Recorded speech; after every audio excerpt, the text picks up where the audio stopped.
In the void between the stars, some Primarchs fell into paradise, and others into hell. This is Nocturne, a world of fire, a world forged by the hammer of catastrophe. Its orbit around its giant moon was unstable, causing titanic quakes and eruptions. Entire cities could vanish overnight beneath oceans of flame. The people of Nocturne were hard, but not cruel. They lived with the fire, not against it. Smiths, artisans, hunters, and warriors of flame. But Nocturne had another enemy, a terror that came in the night skies, the Dark Eldar. For generations they preyed upon the planet, stealing, torturing, enslaving. To the people of Nocturne, survival was not just a challenge, it was a war without mercy. And then, the cosmos delivered something unexpected. In the land of fire, a child of fire was born. Found by a humble blacksmith named Enbel-Hamar, the child was adopted without question, as if fate itself had placed him there.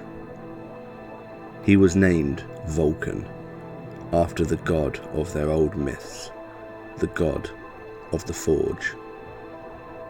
He grew like a wildfire, stronger than any warrior, hotter than any forge. But unlike many of his brothers, his strength came with a gentleness. Compassion shaped him as surely as fire. He was a protector, a maker, a guardian of the weak. And then the raiders returned.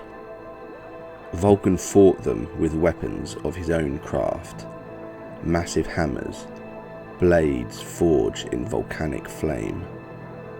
For the first time in living memory, the Dark Eldar knew fear.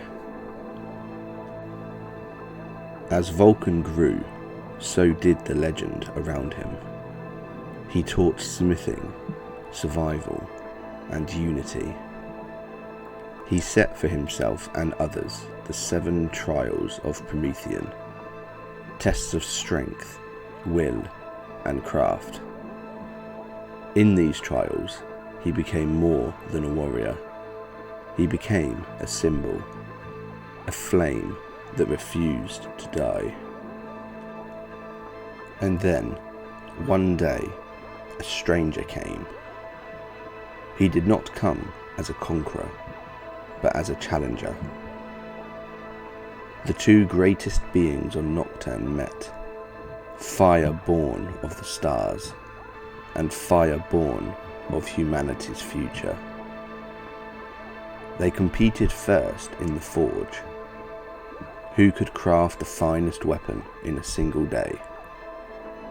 Some say Vulkan won, some say the Emperor allowed him to win, but all agree the respect between them was real. They raced across the burning mountains through ash storms and molten rock. Where the Emperor moved with perfect efficiency, Vulkan stopped to save every life he found. When the challenge ended, the Emperor declared the true victor, the one who saved the most lives. Vulkan knelt, for only one father would judge compassion as strength. Vulkan left Nocturne not as a conqueror, but as its greatest son. He found his legion, scattered, disciplined, fierce, and reforged them in his own image. They became the Salamanders, warriors of fire, protectors of humanity, smiths of their own destiny. Unlike many of his brothers, Vulkan fought not for glory, but for people. He believed that every human life mattered, a belief that would shape his legion and save worlds others would leave behind. And there was one secret that set him apart.